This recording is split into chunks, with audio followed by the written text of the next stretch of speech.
వరుస వివాదాలు విచారణలతో నిత్యం వార్తల్లో ఉండే హైదరాబాద్ క్రికెట్ అసోసియేషన్ మరోసారి హాట్ టాపిక్ గా మారింది.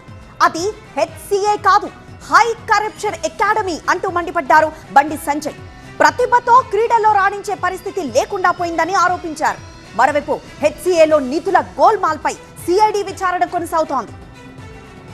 హెచ్సిఏలో పైరవీలు డబ్బులు తీసుకొని సెలెక్ట్ చేసే దుస్థితి ఏర్పడిందంటూ మండిపడ్డారు కేంద్ర మంత్రి బండి సంజయ్. ప్రతిభతో క్రీడల్లో రాణించే పరిస్థితి లేకపోవడం బాధాకరమన్నారు. రాబోయే దశాబ్ద కాలానికి కేంద్ర ప్రభుత్వం ఖేలో ఇండియా మిషన్ ఏర్పాటు చేసిందని, ప్రతిభకు పట్టం కట్టడంతో పాటు పెద్ద ఎత్తున మౌలిక సదుపాయాలు కల్పించడమే లక్ష్యమని చెప్పారు. హైదరాబాద్ లో పరిస్థితి ఏంటంటే 5 లక్షలు, 10 లక్షలు, 20 లక్షలు, 20 లక్షలు డబ్బులు తీసుకొని ఇలా క్రీడాకారులను నియమించే పరిస్థితి వచ్చిందంటే దీని మీద మనం ఆలోచించాలి. నేను గతంలో సిపిఆర్ ఇక్కడ కాంపేట్ చేసి చెప్పినాను. ఇవాళ క్రీడల విషయంలో కూడా పైరవీలతో కమిషన్ల పేరుతో క్రీడా వ్యవస్థనే ఇలా ఇబ్బంది పెట్టే ప్రయత్నం చేస్తే ఇలా ప్రభుత్వం కూడా దాన్ని కనీసం పట్టించుకుంటే మాట్లాడాలి. ఈ ప్రభుత్వం నాకు కావాల్సిన కేసులు పెట్టింది, కానీ దాని విచారణ చెప్పే పరిస్థితి లేదు.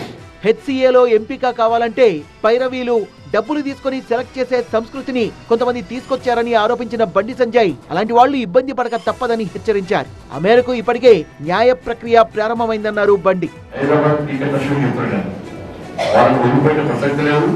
వాళ్ళ మీద ఆల్రెడీ కొంతమంది కేసు ఫైల్ చేసిన కోర్టులో వాళ్ళకి సహకరిస్తున్నాం. దాంతో పాటు వేరే రకంగా కూడా వాళ్ళకి విచారణ జరపడానికి కూడా మేము సహకరిస్తున్నాం. వాళ్ళు ఉరిపడే ప్రసక్తి లేదు. క్రీడాకారుల విషయంలో ఈ డబ్బులు తీసుకొని కమిషన్ తీసుకొని వాళ్ళు ఇబ్బంది పెట్టే ప్రయత్నం చేస్తే వాళ్ళు కూడా ఇబ్బందులు తప్పని విషయాన్ని వాళ్ళు గుర్తుంచుకోవాల్సిందిగా హెచ్చరిస్తూ హైదరాబాద్ క్రికెట్ అసోసియేషన్ ని ఇటీవలే సిఐడి అధికారులు మరోసారి విచారించడం హాట్ టాపిక్ గా మారింది.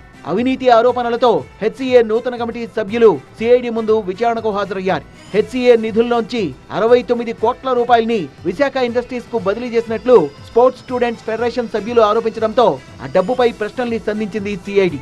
డబ్బు చెల్లింపుల్లో తన ప్రమేయం లేదని హెచ్సిఏ నూతన అధ్యక్షుడు అమర్నాథ్ సిఐడి అధికారులకు వివరణ ఇచ్చారు.